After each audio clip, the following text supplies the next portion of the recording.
everyone. This is Callie and Joan from Q&A, a podcast by President Lincoln's Cottage. As you know, sometimes our work answering questions for the show leads us to insights that are outside the main episode that we still want to make space to share with you. This bonus episode accompanies episode 3.4, Did Lincoln Ever Worry He Was Unqualified to Be President? So if you've not yet had a chance to listen to that episode, that'd be a good place to start. Normally, for a bonus episode, we share with you portions of our initial conversation with our guests. Today's episode, though, is a little different. We checked back in just yesterday for a new conversation with Jared Peatman and Nancy Belmont after the election, though the results remain uncertain. Having talked with them in the main episode about the responsibilities of leaders, we now wanted to know, what is the responsibility of the people being led? In some ways, it feels like a throwback, the times when it took a long time from the end of the election until we actually knew, who had won and where things were going to go. Sometimes when I talk to people about Abraham Lincoln, they're confused by the fact that he's not inaugurated until March 4th. And we're all used to the president being inaugurated in January now. And it is, of course, a recognition that in those days, it often took longer to know who was the president. And then it also took longer to make that transition from one presidential term to the next if a transition was going to happen. So in some ways, I think this sort of moment of uncertainty that we're in right now is it feels new to us because we haven't had that as much other than 2000 in the last generation or two, but that used to sort of be the norm. I guess my feeling, and I think Lincoln echoed this, famously in the blind memorandum, and I'll come back to that in a moment, is you got to trust the process. You got to let the process play out. I mean, there is a very, very clearly defined process in place to decide this. The process is not dependent on having the result in a day or two. The process is dependent on having the result over a much longer time period. I mean, the Electoral College doesn't meet until December 14th. So, there's a lot of time to sort of figure this out. Lincoln is very much a process guy. He's a lawyer. He's very much about the rules and regulations. How do things work? What are the mechanics of it? Frankly, it's how he wins the presidency is by working that process. But then also, as we think about 1864, there's this moment in August of 64 when Lincoln thinks he's going to lose the election. He's sure that he's going to lose the election.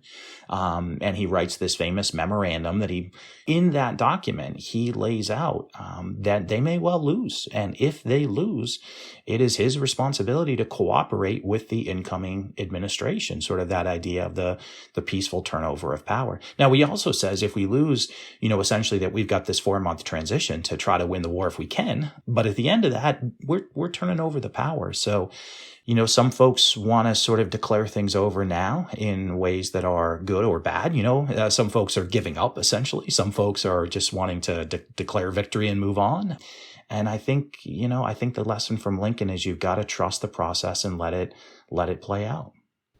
Yeah, and I think the part that I also keep getting tripped up on, too, is that, there are so many people for whom trusting the process is not really an option that they have experience with having worked for them, and I am also blown away just by the sheer number of people who voted, which is just incredible.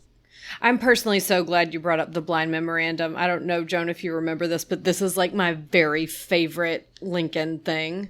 I think the trust or the whatever they had in him, like, I don't even know if trust is big enough. Like, it blows me away. So I thank you for bringing that up. Any excuse to hear about that or talk about that is always welcome.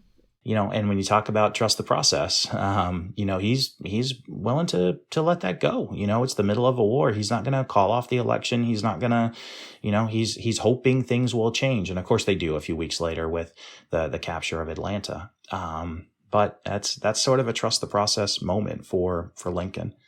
I think your comment about some folks not feeling like they can trust the process, though, is a really important one. And I think, in the aftermath of these elections, it's worth looking back at them and saying, what, as you would if you were in an organization, a corporation or a government agency, saying, we just got through this big project. What worked and what didn't? What worked? What didn't? What might we want to change? Next time around, what things didn't quite get us the results that that we wanted to get. So I don't know. We'll see if places do that. There, of course, have been some changes. After 2000, you saw quite a few changes.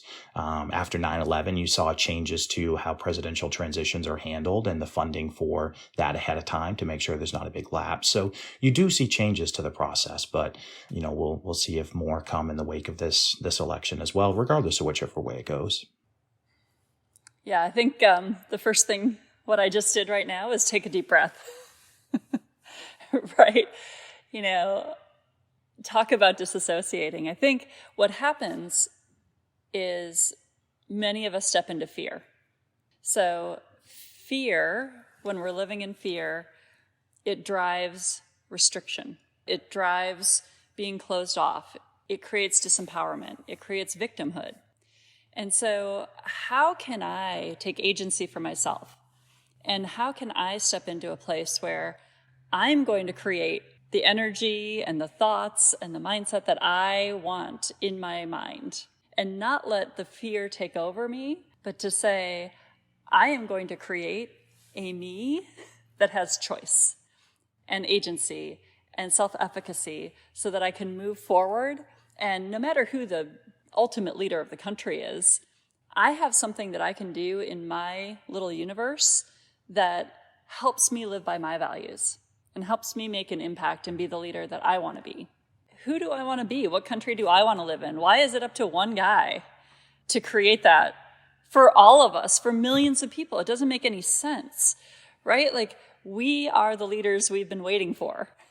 It's not someone that's on a ballot somewhere. It's us. We have the ability to make change far beyond what we ever think is possible. But we have to take action. We have to believe that in ourselves, and we have to not give up.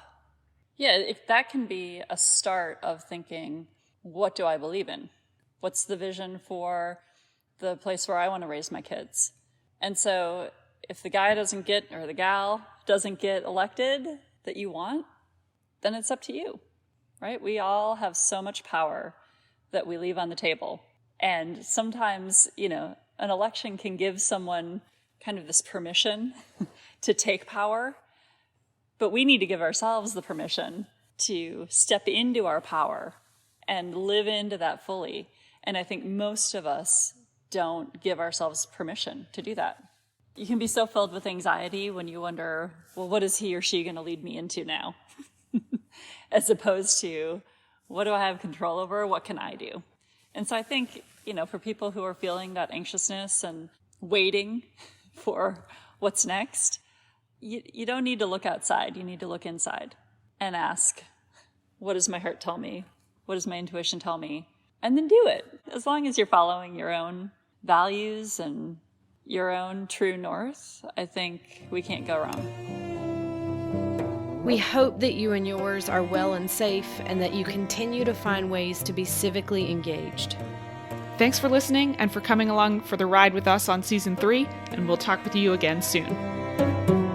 This episode was produced by me, Joan Cummins, and Callie Hawkins, with backup from the President Lincoln's Cottage team. Music for Q&A was written, performed, and is copyrighted by Clancy Newman. Q&A is possible thanks to generous supporters of President Lincoln's Cottage, including the National Endowment for the Humanities. To find out how you can support this podcast and other programming, visit us at lincolncottage.org. You can also write to us at podcast@lincolncottage.org. President Lincoln's Cottage is a home for brave ideas. Stay curious.